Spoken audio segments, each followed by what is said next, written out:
dia a todos aqueles que nos assistem nesta nossa série de atividades acadêmicas, registros sobre registros.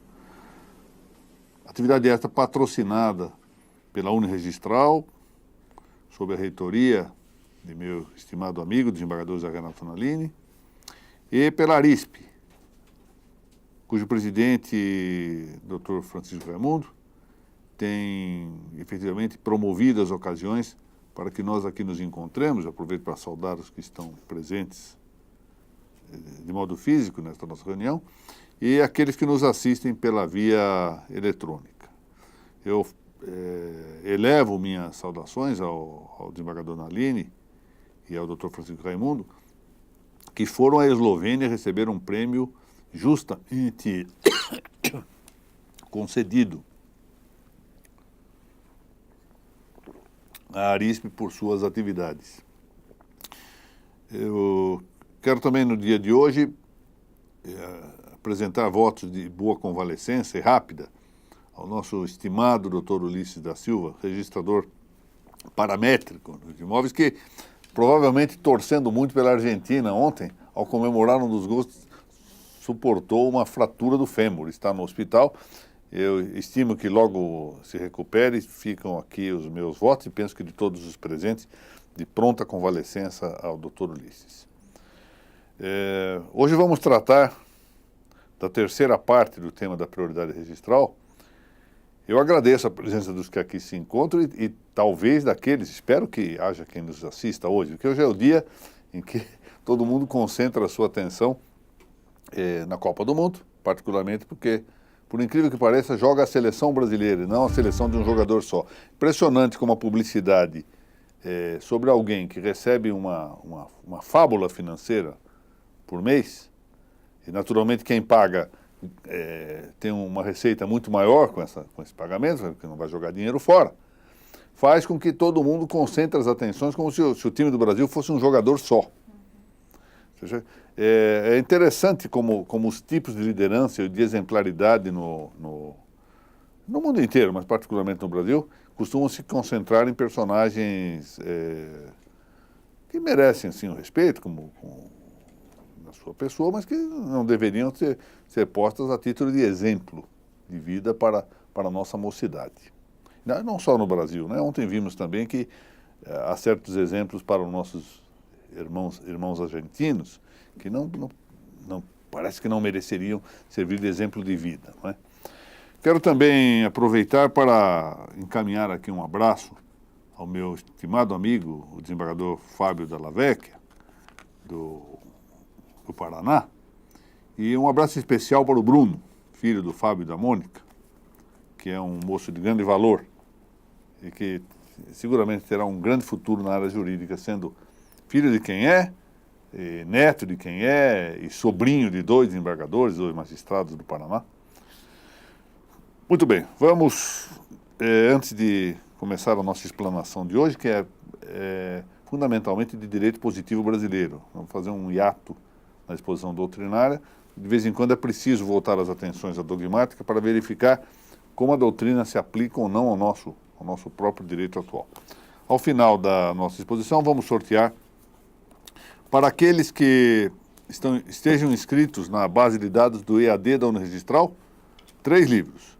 As primeiras impressões sobre a Lei 13.465, obra conjunta dos magistrados Vicente de Abreu Madeira, Alberto Gentil de Almeida Pedroso e Ralfo Valdo de Barros Monteiro Filho. A importância de administrar cartórios com indicadores, da doutora Thalita Caldas, e esta obra coordenada pelo Dr. Mauro Antônio Rocha e pelo Dr. Marcos Vinícius Kikunaga, Alienação Fiduciária de Bem Imóvel, 20 anos da Lei 9.514, de 1997, editada pela Lepanto, pela editorial Lepanto. E para os que compartilharem a nossa exposição durante seu transcurso e o fizeram de modo público, mais uma vez, o primeiro tomo do Registro sobre Registros, da editora Primos, seu segundo tomo, Lembremos-nos que estamos já a meio caminho, quase no final, já do terceiro tomo. E o Crime e Castigo, Reflexões Politicamente Incorretas, também editado pela Lepanto. Muito bem, vamos à nossa exposição de hoje. É a terceira parte do tratamento acerca da prioridade registral. Tema complexo da prioridade, mais complexo do que parece à primeira vista. E como eu disse, hoje vamos fazer aqui uma excursão, um breve interregno, para tratar de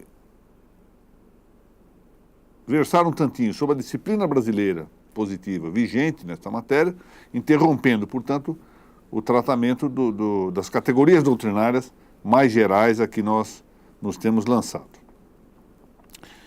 O tema deve ser visto nos artigos, sobretudo nos artigos 12, 174 e 182 e seguintes da Lei nº 6.015 de 1973.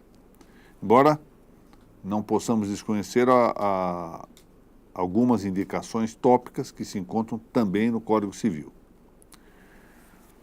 O direito brasileiro assenta em que a relação da prioridade registral substantiva, ou seja, cujos efeitos são materiais, cujos efeitos são extra-registrários, com a inscrição do título, objeto, o que se inscreve, embora seja veiculado por meio de um título formal, é também a causa material, ou título material, no livro número 1, que é o livro do protocolo. E isso de maneira plenária. O que quer dizer essa plenitude, ou caráter plenário? Isso veremos em seguida. Por enquanto é preciso dizer que os efeitos da prioridade formal independem sempre, essa é a ideia da plenitude, que vai iniciar-se aqui em sua consideração, independe da inscrição definitiva posterior, ou seja, os efeitos formais, os efeitos da prioridade formal, independem da inscrição posterior. Os efeitos da realidade substantiva dependem da inscrição posterior. Mas ela não se produz, ou seja, a eficácia substantiva não se produz sem que haja inscrição. Por isso que se fala em plenitude ou plenariedade de efeitos. Vamos entender o que é isto. Eu levo uma escritura de compra e venda. O Conde está comprando um imóvel da Laura. Há necessidade de que se inscreva no livro 1 para que possa inscrever-se no livro 2, de matrícula, e enquanto isso não se proceder, não há efeito substantivo. Ou seja, enquanto não houver a segunda inscrição, que é a inscrição de caráter permanente. Diversamente, do ponto de vista da prioridade formal, basta a primeira inscrição. Ou seja, a prioridade já tem aqui uma duplicidade de efeitos. Uma, produz-se com a mera inscrição no protocolo. O substantivo depende sempre desta. Embora, como veremos, da segunda, haja retroação ou retrocessão de seus efeitos à data do protocolo. Isso é outra coisa, mas sempre condicionado. Isto aqui se chama normalmente causa acidental, ou mais exatamente, causa per accidens.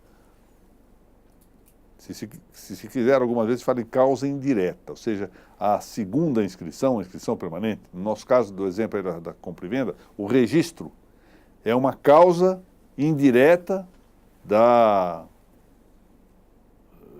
do efeito substantivo da prenotação, da prioridade. A causa direta é a própria, tanto é que vai-se lá apanhar o caso, não é? Apanhar na prioridade a origem ou gênese de todos os efeitos substantivos. Portanto, essa plenitude de relação entre as prioridades substantiva e formal, em rigor, não está bem falar em prioridade substantiva e formal. Melhor seria falar em efeitos da prioridade substantiva, ou efeitos da prioridade substantivos e efeitos da prioridade formais. Mas é da linguagem normal que nós aqui utilizemos esta metáfora. Tomamos, na verdade, o efeito pela causa, ou a causa pelo efeito. De maneira que, quando falamos em prioridade substantiva, podemos significar claramente efeitos substantivos da prioridade. E compreendemos isto. Essa plenitude está, pois, em que nenhum título nenhum título, pode aceder ao status de inscrição definitiva, ou seja, o registro em stricto sensu ou averbação, no livro 2 e no livro 3, sem que se tenha antes inscrito no protocolo registral.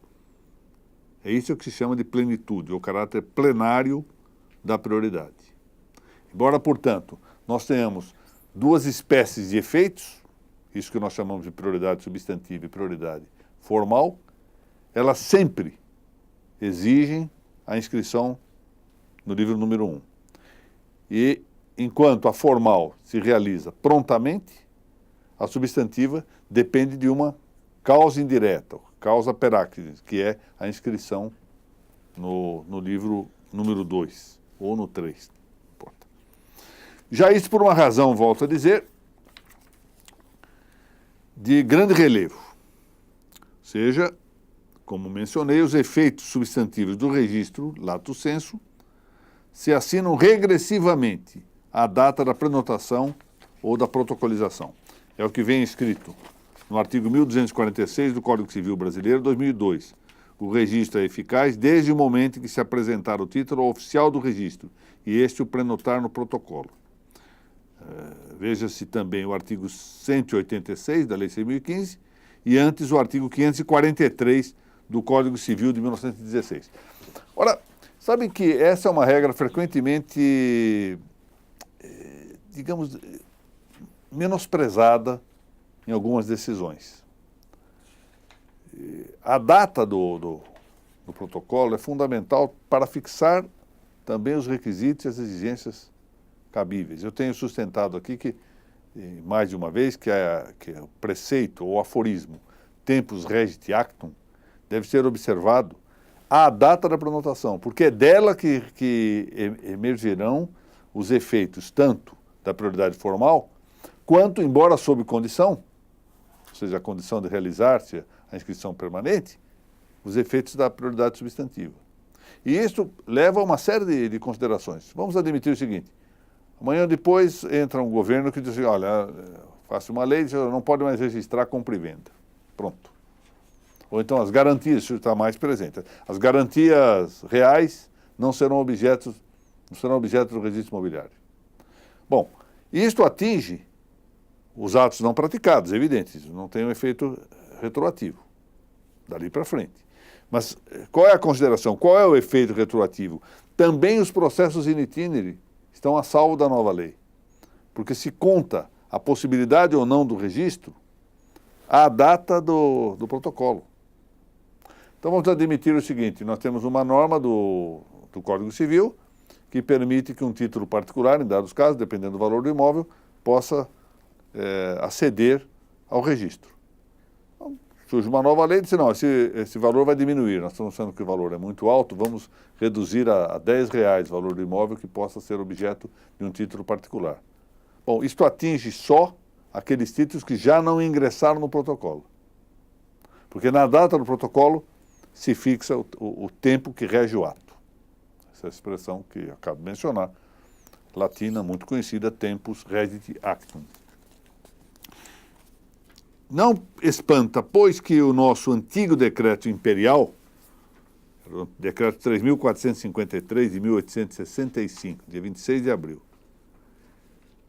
excelente, por sinal, muito bem elaborado, é claro, com a linguagem da época, mas bem elaborado, indicasse que o protocolo constitui a chave do registro geral. Essa expressão se tornou famosa. Ela acabou ingressando também na doutrina, chave do registro geral. Reiterou-se depois no decreto 370, de 2 de maio de 1990. Esse decreto foi emitido no período do governo provisório do Marechal Deodoro da Fonseca. E, portanto, vejam aí, meses após a instauração e a vitória do movimento militar, que em 1889, 15 de novembro, depois a nossa muito frutuosa monarquia constitucional. Ainda me lembra aqui a frase magnífica, realmente magnífica, do nosso Dom Pedro II, grande brasileiro, que dizia: sereno, aguardarei em meu jazigo a justiça de Deus na voz da história. Que coisa bonita, não? Bonita frase, né? Sereno, aguardarei em meu jazigo a justiça de Deus na voz da história. Nosso Dom Pedro II, que foi para o seu exílio, aliás, foi deportado, não é? Sem pena, essa pena não estava prevista na lei, foi deportado, levando consigo um travesseirinho com terra brasileira. Tudo que ele pôde sair do Brasil, levar consigo do Brasil, era isto. Não havia ainda contas na Suíça, não havia nada. Esse era o nosso governo imperial. Cabe acrescentar um argumento estribado no texto legislativo da atual regência da matéria. Porque dizem os artigos 174 e 182 da Lei 6.015 o seguinte: o livro número 1, protocolo, servirá para apontamento de todos os títulos apresentados diariamente, etc. E o 182, todos os títulos tomarão no protocolo o número de ordem, etc. E os decretos que eu mencionei aqui, o 3453, do tempo do nosso Império, e o 370, do tempo da República, dispunham que o livro número 1 do protocolo destina-se ao apontamento de todos os títulos apresentados. Então, sempre se fala em todos os títulos apresentados. Mas, de fato, não se prenotam todos os títulos apresentados. Aí que está. Alguns, por exemplo, podem, ao menos num primeiro momento, recusar-se por meio de qualificação abreviada. Lembre-se, eu mencionei aqui, por exemplo, incompetência territorial. Alguém aparece aqui com uma escritura relativa a um imóvel de Trairi ou de Bacabal, onde estão lá as nossas sempre presentes à assistência, a doutora Thaís e a doutora Carolina Roberto. Ou então material absoluta. Vem alguém aqui com a pretensão de fazer o registro, melhor dito, o cadastro, alteração de um cadastro mobiliário, de automóvel. E vem ao cartório de registro de imóveis. Isso é competência absoluta, material absoluta, cabe, na verdade, uma qualificação abreviada. Embora essa qualificação abreviada possa eventualmente ser objeto de uma resistência do usuário. Eu quero que se protocolize aqui, e pronto. Aí tem que fazer e proceder normalmente. Outros, como se verá adiante, excepcionalmente não se prenotam. Por isso era melhor a redação do regulamento registral antecedente da Lei 6.015, o nosso regulamento 4857, de 9 de novembro de 1939. Essa data 9 de novembro é significativa. Sabe que foi a data em que morreu o nosso grande Gilberto Valente da Silva, em São Paulo. Morreu num dia 9 de novembro. Data do regulamento 39. Foi quase como uma homenagem providencial. Previa esse decreto. Logo que qualquer título for apresentado a registro, expressão mais portuguesa, mais ilusitana, o oficial tomará no protocolo a data de sua apresentação e o número de ordem que, em razão dela, lhe competir, reproduzindo no mesmo título essa data e esse número de ordem. Não diversamente se emitir o texto do decreto 18.542 de 1928, em seu artigo 193. Por que essa redação é melhor? Porque o que vai ser lançado no protocolo é o título que for apresentado para registro. É essa a distinção, que não se encontra nas leis anteriores. Isso está mais ou menos implícito. Vamos avançar nesse ponto. Algo peculiar parece que deva aqui referir-se quanto ao artigo 25 do decreto 3453 de 1865. Ali se previa que o livro do protocolo estava dirigido ao apontamento, aspas, de todos os títulos apresentados diariamente para serem inscritos, transcritos, prenotados ou averbados. Ora, essa redação do decreto 3453 era mais conveniente do que todas as que lhe foram posteriores. Para logo, indicando que também se deu no decreto 370 uma finalidade restritiva quanto à prenotação dos títulos apresentados. Nem todos os títulos exibidos haveriam de lançar do livro do protocolo, mas somente aqueles apresentados para serem inscritos, transcritos, prenotados ou averbados.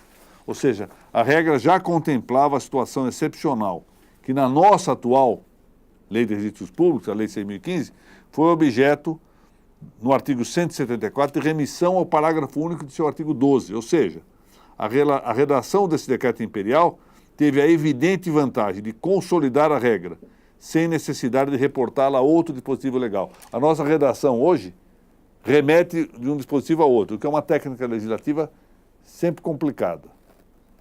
Um artigo remetendo a outro, em vez de nele estar definida bem exatamente a norma de conduta referível. Então, o nosso decreto imperial tinha essa vantagem. Mas há outro ponto a mais. A menção no decreto 3453 ao apontamento de títulos a serem prenotados, referência que desapareceu com o decreto 370, salientou o valor jurídico formal, ainda que transitório, de toda a prenotação. Uma vez que não pode a prenotação, sem qualificação abreviada ou plena, ser impedida por nenhuma exigência, ressalvada a exibição do próprio documento a prenotar-se. Nota, eu quero que se prenote. Não é possível que se faça uma exigência anterior a isto.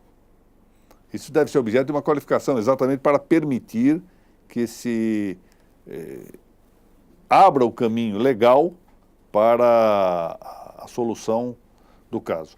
Eu queria aqui, faço um parêntese, para observar que nós estamos vivendo um período curioso da nossa história jurídica e o caminho legal, que é o caminho do processo de dúvida, com decisão em primeira instância pelo juiz competente, com recurso, de acordo com os vários estados, para os órgãos recursais competentes, volto a dizer, de consonância com as disposições organizatórias de cada estado, respeitado, portanto, o pacto e o regime federativo, e finalmente abrindo ensejo, eventualmente, para uma via jurisdicional, que é sempre possível. Esse caminho, que é o caminho da lei, processo de dúvida, tem sido suplantado pelos tais procedimentos informais de consulta, de que emergem frequentemente soluções autorizativas sem competência legal, ou seja, são soluções normativas, obtêm sentenças normativas a partir de meras consultas. E, ultimamente, com algo a salientar. Eu vou dar aqui um exemplo concreto, ou seja, dos nossos dias. Tem havido uma federalização das consultas.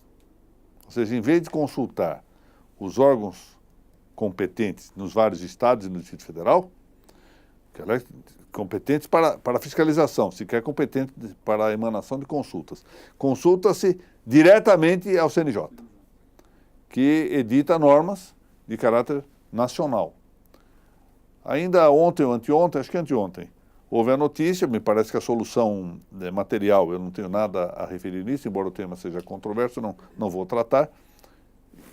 Penso que está certo, mas não vou tratar disso. Proibindo o registro dos tais títulos do que estão chamando de poliamor ou poliafetividade. Antigamente se falava em poligamia e companhia bela, mas deixemos isso para o problema de nomenclatura. O problema não está em que a solução seja boa ou ruim, o problema está em que se adote uma solução dessa no âmbito do CNJ, com todo respeito.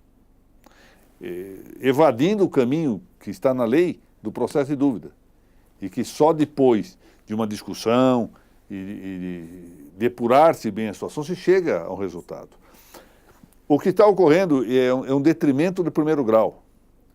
Um autor muito importante do processo civil italiano, Redenti, diz em uma de suas obras que é importantíssima a decisão de primeiro grau, que as decisões posteriores elas se tornam melhores, frequentemente, porque a matéria já veio depurada nas instâncias anteriores.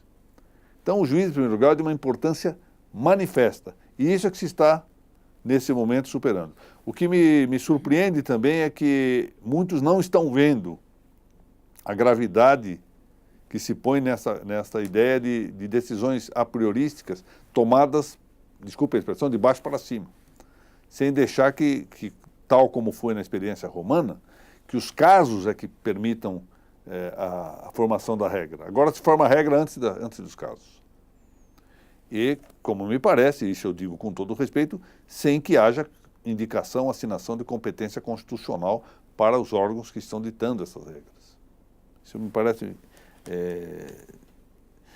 Abre-se, enfim, a ensejo a que as coisas possam ser normativizadas por órgãos que não têm competência constitucional para isso E na medida em que se faz a consulta, tem que se aceitar a resposta, não?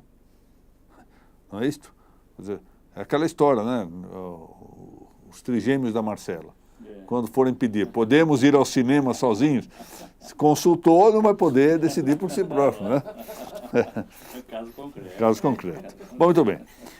É que obtenho, voltamos aqui, é que obtenho o solicitante com a sopranotação, quer o efeito posicional da cláusula provisória do registro, da clausura provisória do registro, ou seja, a primeira coisa que eu faço, só com solicitar a prenotação e obtê-la, eu consigo o efeito de clausurar provisoriamente todo o registro que seja de título contraditório ao meu.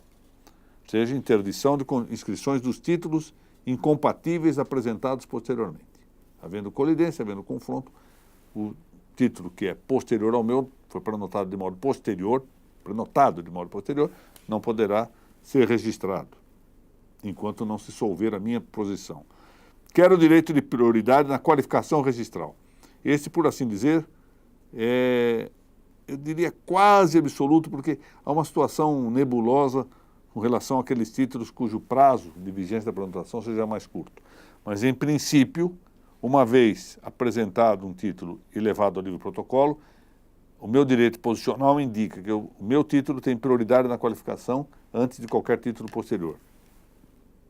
Tentou-se fazer isso no Código de Processo Civil com os processos, né, com o julgamento dos processos. Tal prioridade cronológica no julgamento dos processos. É preciso que as coisas sejam consideradas com as suas distinções de diversidade. Penso que no judiciário isso não daria certo. Imagine que eu tenha lá uma ação de improbidade, com 20 volumes, com uma prova complexa, e ao mesmo tempo tenha que julgar uma ação de despejo de réu revel. Eu não posso julgar da ação de despejo, esse processo, enquanto não julgar a ação de improbidade. Então, é uma forma de fazer uma equivalência entre o registro e o judiciário, de modo, a meu ver, inadequado. Ainda bem que esta norma não foi levada avante. As analogias têm sempre esta dificuldade. Elas têm certas semelhanças, mas nós precisamos também cuidar muito das diversidades, das diferenças. Muitas vezes as diferenças são de tal modo que não convém aplicar mesmo os remédios. O que serve para uma coisa nem sempre serve para aquilo que é análogo. É preciso tomar cuidado. Confira-se a propósito no mesmo sentido o que enuncia o caput do artigo 12 da Lei 6.015. Nenhuma exigência fiscal ou dúvida obstará a apresentação de um título e o seu lançamento do protocolo, com o respectivo número de ordem, nos casos em que da precedência decorra a prioridade de direitos para o apresentante. Assim é que o artigo 174 da Lei nº 6.015 acena a uma exceção à regra do protocolo de todos os títulos apresentados. Eu leio o que dispõe esse artigo. O livro número 1 servirá para apontamento de todos os títulos apresentados diariamente, ressalvado o disposto no parágrafo único do artigo 12 desta lei. Ou seja, são todos, mas não são todos. É isso que está dito aqui. E quais são os que não são todos? Ou seja, aqueles que não devem ser prenotados? São aqueles que apenas se apresentam para exame e cálculo dos respectivos emolumentos. Por que a palavra respectivo aí não tem nenhum sentido, né? Apenas para o cálculo dos emolumentos, é evidente.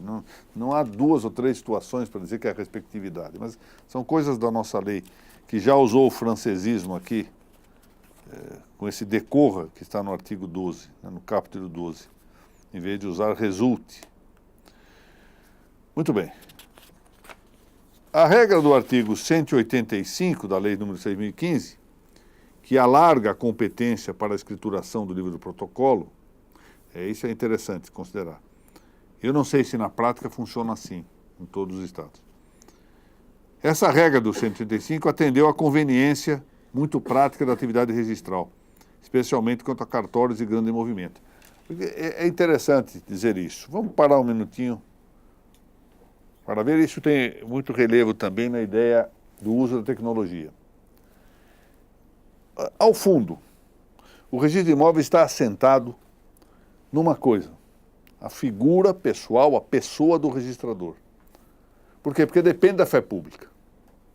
O bom funcionamento do registro de imóveis, os efeitos de segurança jurídica, dependem necessariamente da fé pública do registrador. Essa fé pública é pessoal.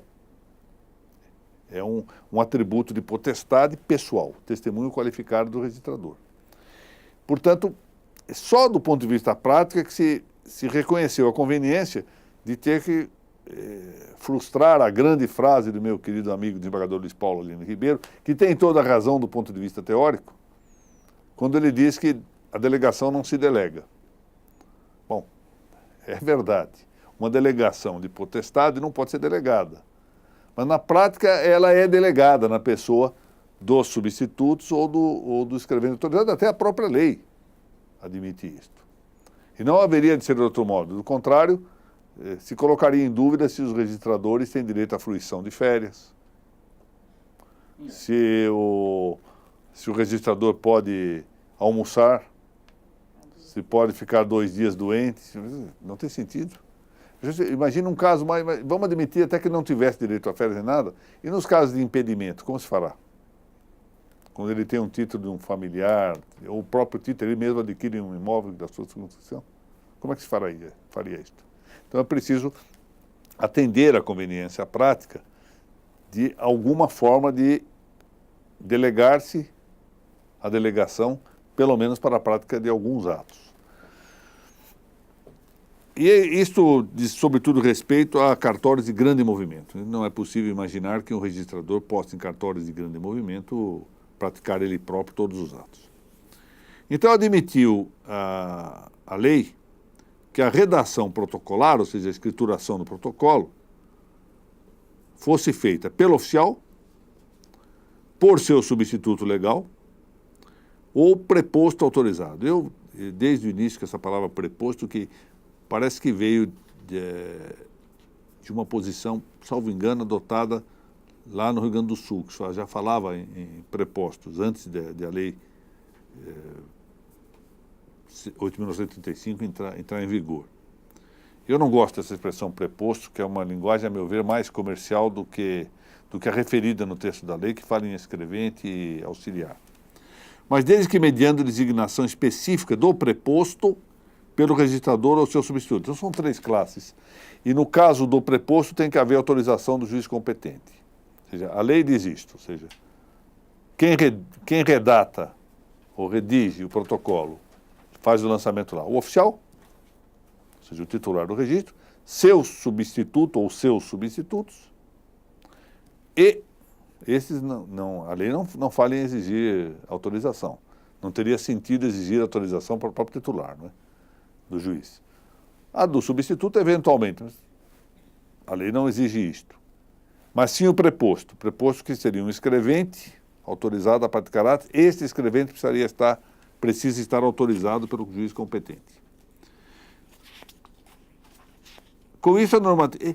Aqui é interessante, a prática, eu estive fazendo algumas visitas aí pelo país e conversando aqui e ali, vou notando algumas variações da prática. Em alguns casos, deficiência, outras vezes excesso nessas providências. Ou seja, deficiência, registradores que não pedem autorização. Simplesmente autorizam, o escrevente vai fazendo e, eventualmente, surgir problema, se ratifica na via judicial, administrativa judicial. Em outros casos, excesso, pede autorização para tudo.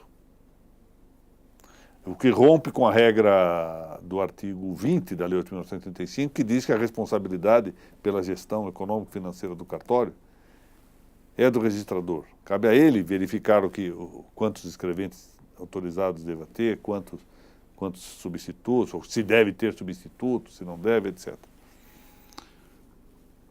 Com isto, a normativa em vigor debilitou a magnitude ritual da escrituração do protocolo. O protocolo, por ser a chave geral do registro, deve estar sujeito efetivamente à formulação ritualística.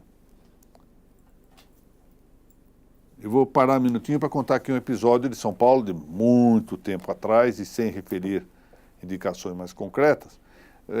Criou-se em São Paulo, por uma boa ideia do então juiz da Vara de Registros Públicos, meu querido amigo Dr. Narciso Orlando Neto, o livro Recepção de Títulos. Que, na verdade, era um livro que, com o tempo, esse livro, veja o perigo, começou a se chamar de Protocolo Auxiliar, que era um livro que se redigia, deveria redatar-se junto com o protocolo. Então, eu faço o protocolo e, sem prejuízo, lanço na recepção de títulos.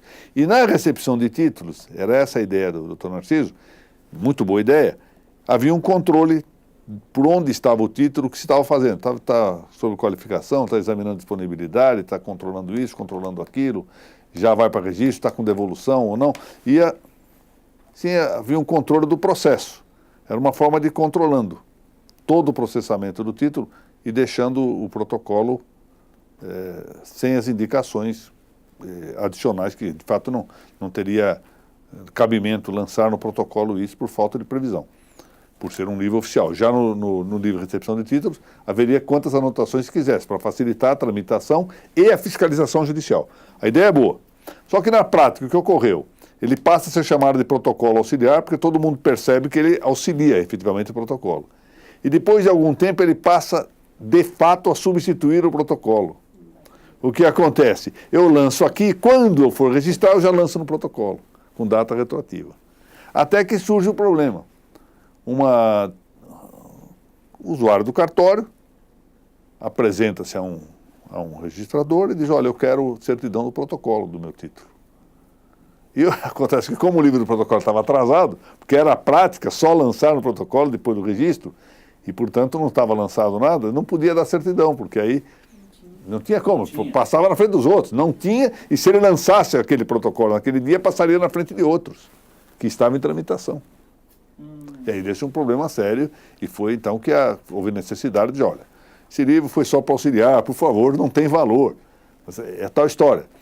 Que, embora, volto a dizer, a providência do Dr. Narciso tenha sido excelente, uma ótima ideia, o fato é que se criou um livro, na prática, um livro que não tinha força de lei. Que são essas interferências que são boas quanto ao mérito, mas que podem produzir efeitos que não estão na lei. Bom, em todo caso, no decreto 4857 de 39, a escrituração do protocolo era ato pessoal do registrador. E só se admitia que o ato incumbisse a seu substituto, ou se praticasse pelo seu substituto, em caso de, dizia o artigo 201, impedimentos e ausência ocasionais. Se não estivesse impedido nem ausente, cabia ao registrador lançar no protocolo. E nessa mesma linha, o artigo 10 do decreto 370 de 1890 dispunha que a escrituração e a numeração de ordem do livro protocolo competiam exclusiva e pessoalmente ao oficial. Bom, já agora com o direito vigente, não há mais o preceito que estava previsto no regulamento de 39 de impedimento ou ausência ocasional do registrador. Ou seja, viabiliza-se a competência de seu substituto, independentemente dele estar ausente de maneira ocasional ou de estar impedido, dando-se assim o caso de uma competência concorrente entre ambos, são concorrentes. Sublinha-se que essa concorrência competencial resulta da própria lei. Poderia ver-se aqui, de maneira bastante, o parágrafo 4º do artigo 20 da Lei 8.935. Com a só escolha do substituto, ou dos substitutos, pelo oficial, diversamente do que se passa com a competência dos prepostos. Esta, sim, é exigir designação pelo registrador ou um seu substituto e autorização do juiz competente. Ou seja, o preposto pode ser designado pelo registrador ou seu substituto, mas precisa estar autorizado pelo juiz competente, como eu disse. Nada obstante o que eu acabo de mencionar, e por mais conveniente e quase necessário de fato, eu não vou afirmar que seja necessário de fato, pode haver algum estacanovista que não deixa o cartório um minuto.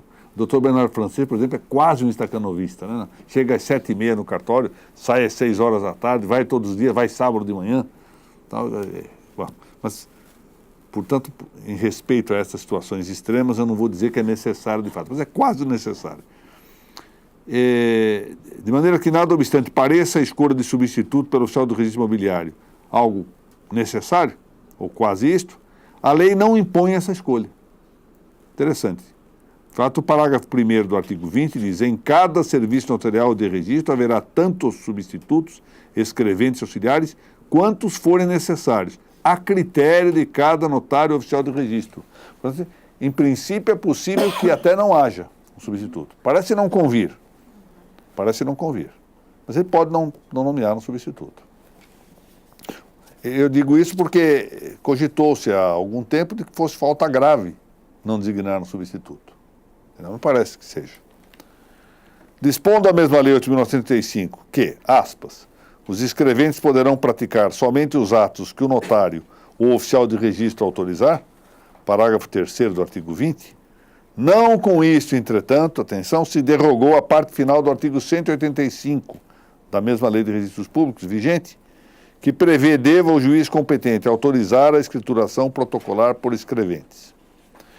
Por que me parece assim? Porque norma especial, a do artigo 185 da Lei 6.015, persevera em face da previsão mais geral do parágrafo 3º do artigo 20 da 8.935. De maneira que aqui pode invocar-se o consagrado aforismo: lei posterior geral não derroga a lei anterior especial. Isto vinha já no parágrafo 2º do artigo 2º do Decreto-Lei 4657, de setembro de 1942, que é a nossa antiga lei de introdução ao Código Civil, que virou agora lei de introdução ao direito normativo, ao direito brasileiro de normas, alguma coisa assim. É uma das nossas milhares e milhares de leis que servem apenas, no fundo, para alterar o nome de uma lei que estava nome consagrado, né? Muito bem. Por outro lado, embora a Lei 6.015 tenha apartado a exclusividade e pessoalidade do registrador na escrituração do protocolo, ela não deixou de contemplar a importância desta chave do registro geral. Eu gosto dessa expressão. Exatamente ao restringir a sua possibilidade aos escreventes autorizados pelo juiz competente. Ou seja, aí está um sinal, um testemunho de que o protocolo tem efetivamente uma grande importância, ainda à luz do direito positivo. Ou seja, admite-se que o titular, o registrador e seu substituto possam fazê-lo sem autorização do juiz, mas não o preposto, dada a importância do protocolo. De toda sorte, é preciso ver que o sistema de escrituração eletrônica inaugurou um novo ritual, que aparenta efetivamente despersonalizar a escrituração do protocolo. Nós precisamos aqui tomar um cuidado especial em não pensar o registro eletrônico como um novo registro de imóveis. O registro eletrônico, na verdade, é um novo meio, da mesma sorte como nós passamos do manuscrito, para não dizer da escrita cuneiforme, para o manuscrito, do manuscrito para a datilografia, sem que nós possamos dizer que houve alteração do registro, estamos diante do novo registro, tampouco há um novo registro com esta técnica nova eletrônica. É o mesmo registro, ou seja, utilizando técnicas novas. E é preciso também, a ideia de concentração técnica, não só de fato ela propicia frequentemente também a concentração ou acúmulo de riquezas. Tem-se falado muito que a concentração da técnica é também um dos elementos das oligarquias plutocráticas, as oligarquias do dinheiro, mas também que esta ideia da concentração técnica frequentemente desnatura a variação necessária da prática de atos, conforme as circunstâncias. Ou seja, há uma tendência de simplificação, de simplismo, que não parece conveniente, nós veremos isso a seu tempo. Nós, na próxima semana, vamos discutir aqui sobre o vício de incompetência na elaboração do protocolo, que ocorre quando se dá este vício, esta eiva mácula de incompetência no protocolo, que nós vamos ver na próxima semana. Mas eu queria, antes de terminar aqui a nossa exposição de hoje, quando eu mencionei o grande imperador brasileiro, que foi Dom Pedro II, e aquela sua frase, sereno, aguardarei em meu jazigo a justiça de Deus na voz da história, me veio à cabeça que são poucas as frases históricas tão relevantes como essa, mas uma há uma ou duas, na verdade, da mesma pessoa que eu gostaria de mencionar aqui pela relevância histórica dessas passagens. Acho que muitos, se não todos, sabem quem foi o grande Marechal Pétain, o herói de Verdun, que resistiu valentemente na Primeira Guerra ao avanço dos adversários de França, e que na Segunda Guerra, no momento em que não havia mais condições de resistir e que a França estava sendo dizimada pelo exército nazista, resolveu capitular para salvar o pouco que restava da grande terra francesa. E ao final, quando houve a vitória dos aliados e que a França se libertou do nazismo, o Marechal Pétain, volto a dizer, grande herói militar e que se havia sacrificado pela França, acabou sendo arrolado entre aqueles que foram, eu diria mesmo, quase, expressão exata, martirizados pelos vitoriosos. Porque a grande verdade é que os vitoriosos fazem a justiça também a seu modo, por mais que tenham virtudes, como todas as instituições humanas, estão sujeitas às suas deficiências. Então indagaram do Marechal Pétain por que ele não defendera, não prosseguir a luta em vez de capturar os alemães. E ele disse o seguinte, olha que frase bonita, e que vai contemplar uma outra frase que eu vou mencionar, que foi falada por ele no dia em que capitulou. Mas essa frase seguinte foi esta: procurei os filhos de França para defendê-la, e eles estavam nos esgotos de Paris. Procurei os filhos de França para defendê-la, mas eles estavam nos esgotos de Paris. Sabe o que era isso? Era o aborto. Os franceses abortavam, então, e não havia gente para defender a França. E essa frase corrobora exatamente a grande frase que ele disse ao tempo em que foi forçado a capitular e instituir o regime submetido, de certo modo, não havia forma, ao nazismo. Ele disse isto: vejamos se, mortos, os filhos de França estercam melhor a terra que vivos não souberam defender. Olha que frase bonita. Eu repito, vejamos se, vírgula, mortos, vírgula, os filhos de França defendem melhor a terra que, vírgula, vivos, vírgula, não souberam defender. E esse herói da França, na verdade um herói da humanidade, acabou sendo indignamente acusado de trair a França, quando na verdade não havia outra solução.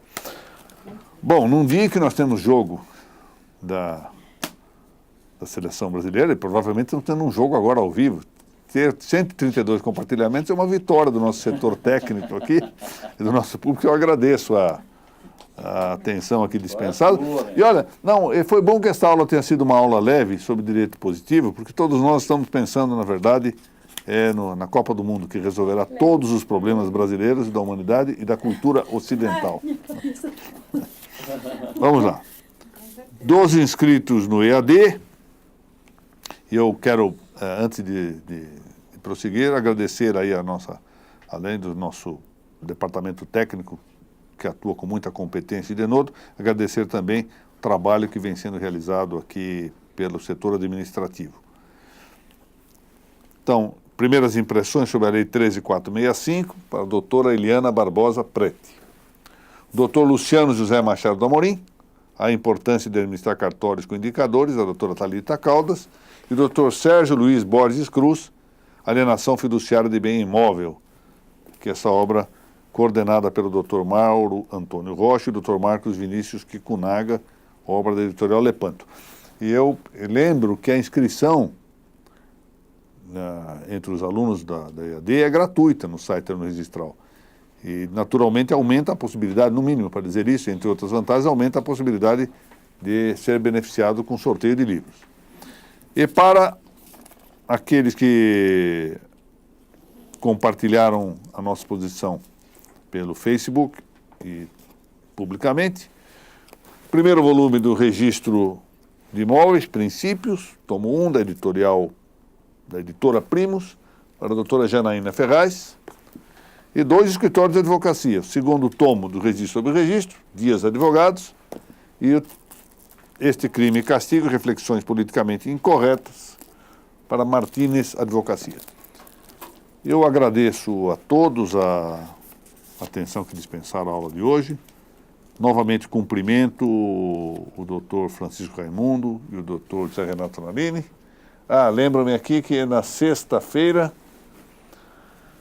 haverá uma palestra no Fórum de Guarulhos. Essa palestra se chama Repetição. Porque era para ser um curso sobre usucapião extrajudicial.